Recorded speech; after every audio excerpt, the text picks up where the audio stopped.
The Local Show, sponsored by Victory in Motion, home of knee repair, not knee replacement, on News Radio 570 WSYR, on 106.9 FM, and live everywhere on the iHeartRadio app. The Local Show features in-depth conversation with business owners, employees, and influential business leaders throughout Central New York, exploring their successes, challenges, and reasons for doing business right here in our growing community. The Local Show is produced locally by Zoe Advertising. Now your hosts, Tom and Steve. Well, we're back into it, and we're back at it again. You found The Local Show right here on 570 WSYR 106.9 FM. It's Tom and Steve. Steve, did you want to tell people about your adulation line, a compliment line? I can do that. Absolutely. Is this about me? Well, it's all about you. Okay, then here we go. 216-0273. Text us. It's the show line. Let us know who you want to hear, who you don't want to hear, who's annoying, who's entertaining, whatever the heck you want. It's fine with us. Text us, and we appreciate you listening. 216-0273. The Steve Local Show text adulation line, Tom. There you go.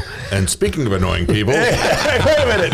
What a segue. today's guest is Segue. James segued himself there. That's very good. James Hastie is with us. He's the Director of Fund Development at the Boys and Girls Club of Syracuse. How are you there, James? doing great. Thanks for having me. Well, it's good to have you back. You were here not too long ago. Not nearly as scary this time. That's good. Oh, yeah, it's nice. This is easy stuff. If Steve can do it, you can do it. Right? I just said, don't tell anybody, but Tom does all the work.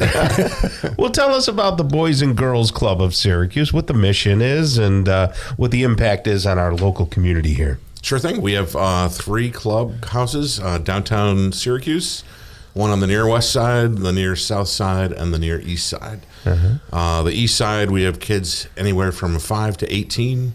The near west side, we serve the teens, so 13 to 18.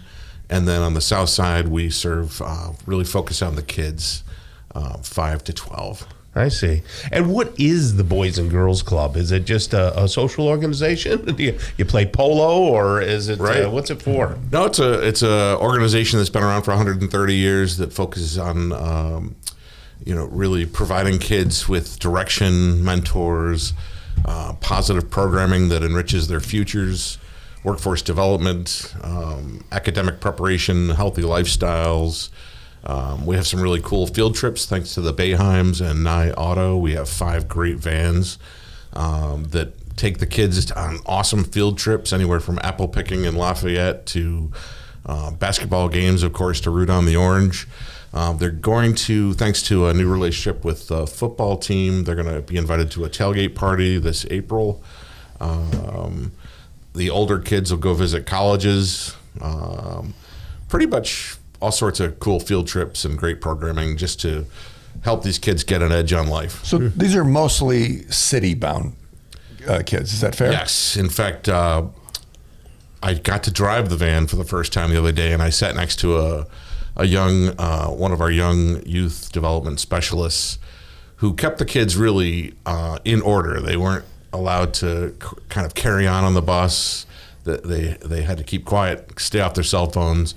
And I just remember as a kid riding the bus, seeing friends put gum in girls' hair, and it was total chaos when I used to ride a bus. Stop looking at me. So I was pretty impressed with this young man and how well the kids listened to him, because that was the young group from the south side.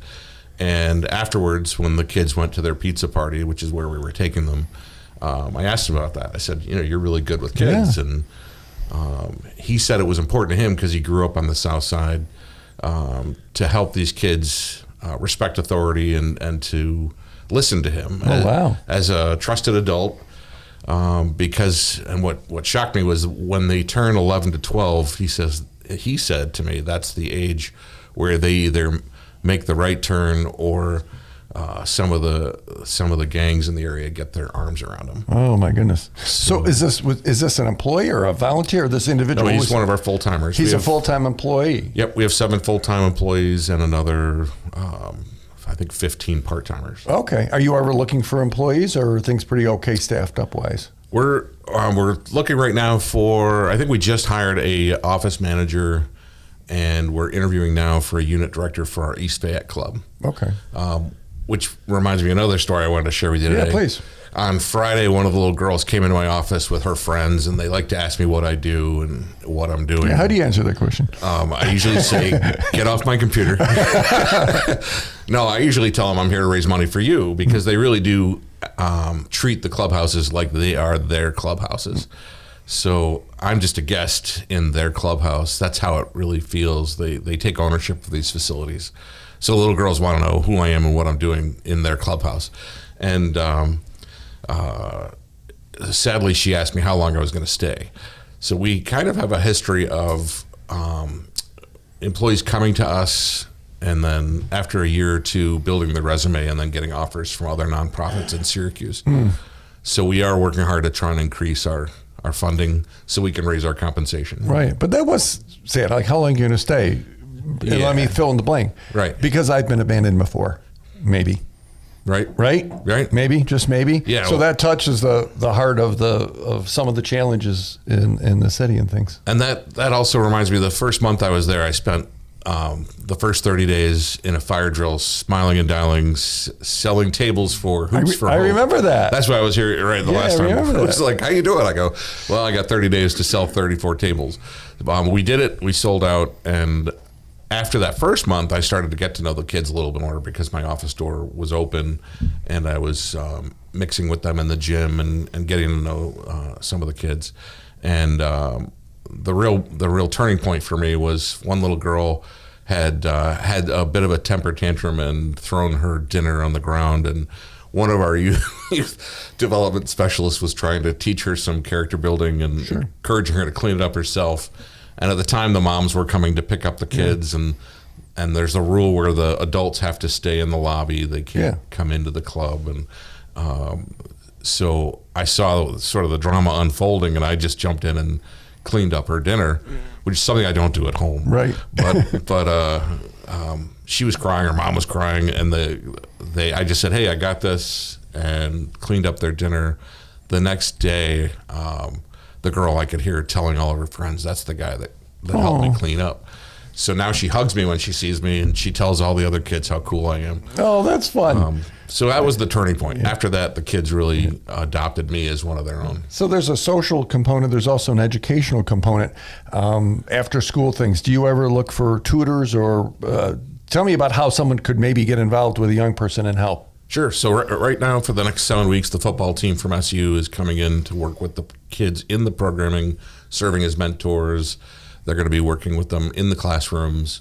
And then the fun stuff at the end of each day after the kids put in their work is they get to play in the gym.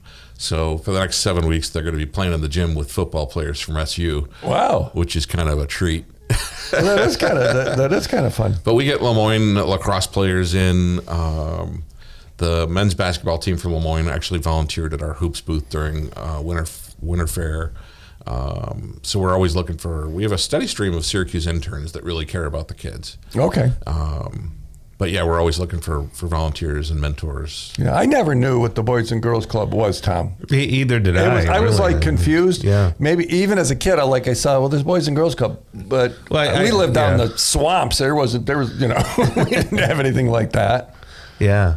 It's interesting that, people get involved. Do they come voluntarily, or does someone, have to put them into the program? How's that work? So I noticed that after 3 days at Winter Festival or Winter Fair, after talking to about, I don't know how many thousands of people, we have a lot of people applying through our website to be volunteers right now.